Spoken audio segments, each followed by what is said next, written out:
কয়েকদিন আগে মোবাইলে একটা ভিডিও খুব ভাইরাল হয়েছিল। এক ভদ্রলোক একটা গাড়ি কিনেছে মাহিন্দ্রা, বলে কিনা 7 ঘন্টা চলার পর গাড়ি ব্রেকডাউন হয়ে পড়ে আছে।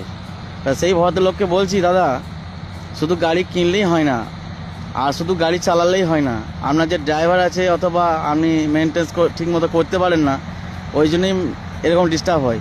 ওই পিছনে যে গাড়িটা দেখতে পাচ্ছেন, ওই গাড়িটা হচ্ছে 3 সিজন পুরাতন গাড়ি, 1500 ঘন্টা চলা হয়ে গেছে অলরেডি।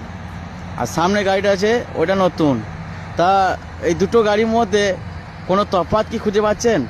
মনে হচ্ছে দুটো গাড়ি একরকম চলছে। শুধু গাড়ি চালালেই হয় না দাদা, গাড়ি মেনটেন্স ঠিক মতো করতে হয়, ড্রাইভারও সেরকম রাখতে হয়। শুধু গাড়ি চালালেই ড্রাইভার হয় তা হয় না।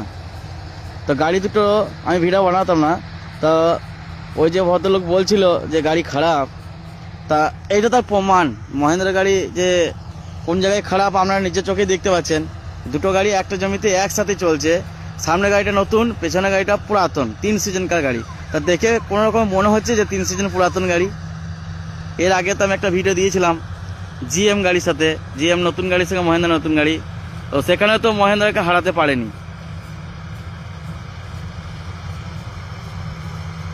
একটা জমিতেই চলছে, আমাদের নিজেদের জমিতেই। তা গাড়ি দুটোর মধ্যে কোনো গাড়ি কমতি আছে দুটো গাড়ির মধ্যে? পেছনে গাড়িটা দাঁড়িয়ে দাঁড়িয়ে যাচ্ছে চলার সময়, কিন্তু সে পেছা হাঁটেনি, নতুন গাড়িকে ওভারটেক করে দেওয়ার চেষ্টা করছে, ওভারটেক করে ফেললো অলরেডি। তাহলে পুরাতন হয়ে গেলে কি গাড়ি খারাপ হয়ে যায়? অনেক তো গাড়ি আছে।